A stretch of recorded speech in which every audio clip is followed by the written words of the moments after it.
ഒരിക്കൽ കൂടി മുതലപ്പുഴയിലേക്ക് പോകുമ്പോൾ അവിടെ മത്സ്യത്തൊഴിലാളികളെ കാണാതായ സംഭവവുമായി ബന്ധപ്പെട്ട് ബന്ധുക്കളും നാട്ടുകാരുമൊക്കെ വലിയ പ്രതിഷേധമാണ് നേരത്തെ ഉയർത്തിയത്. കോസ്റ്റൽ പോലീസ് സ്റ്റേഷന് മുന്നിലാണ് അവർ പ്രതിഷേധിച്ചത്. ബോട്ട് മറിഞ്ഞ് 2 പേരെയാണ് ഇന്നലെ കാണാതായത്. 5 പേർ അപകടത്തിൽപ്പെട്ടിരുന്നെങ്കിലും 3 പേർ രക്ഷപ്പെടുകയായിരുന്നു. ഇനി 2 പേർക്കായുള്ള തിരച്ചിലാണ് ഉണ്ടായത്. അതിനിടയിലാണ് വലിയ പ്രതിഷേധം കൂടി ഉണ്ടായിരിക്കുന്നത് എന്നുള്ള വിവരങ്ങൾ ലഭിക്കുന്നു. സിജോ വി ജോൺ വിവരങ്ങൾ നൽകും. സിജോ, ഈ പ്രതിഷേധം അവസാനിപ്പിക്കാൻ കഴിഞ്ഞോ?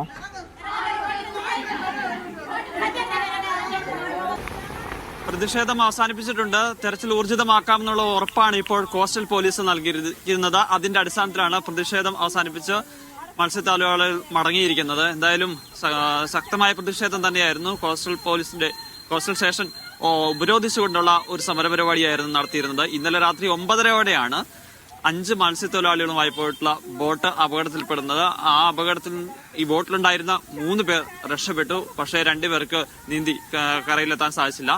അപ്പോൾ തന്നെ അവിടെ ഉണ്ടായിരുന്ന മത്സ്യത്തൊഴിലാളികളും അതോടൊപ്പം തന്നെ കോസ്റ്റൽ പോലീസും ഒക്കെ ചേർന്ന് പരിശോധന നടത്തിയിരുന്നു, തെരച്ചിൽ നടത്തിയിരുന്നു. പക്ഷെ അവരെ കണ്ടെത്താൻ സാധിച്ചിരുന്നില്ല. ഇന്നിപ്പോൾ പ്രതികൂല കാലാവസ്ഥയാണുള്ളത്. അതാണ് ഈ തെരച്ചിലിന് വലിയ വെല്ലുവിളിയായി നിലനിൽക്കുകയും ചെയ്യുന്നത്.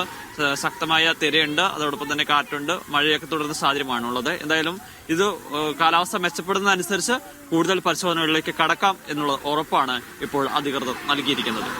സിജോ, ഇപ്പോൾ ഏത് രീതിയിലുള്ള തെരച്ചിലാണ്? കോസ്റ്റൽ പോലീസ് മാത്രമാണോ ഈ തെരച്ചിലിന് സജീവമായി രംഗത്തുള്ളത്? അപ്പോൾ മറ്റേതെങ്കിലും തരത്തിലുള്ള തെരച്ചിൽ കൂടി ആവശ്യമായി വരും? പ്രത്യേകിച്ച് പ്രതികൂല കാലാവസ്ഥയാണ്. അപ്പോൾ നിലവിലിപ്പോൾ തെരച്ചിലൊന്നും നടക്കാത്ത അവസ്ഥ കൂടിയാണോ?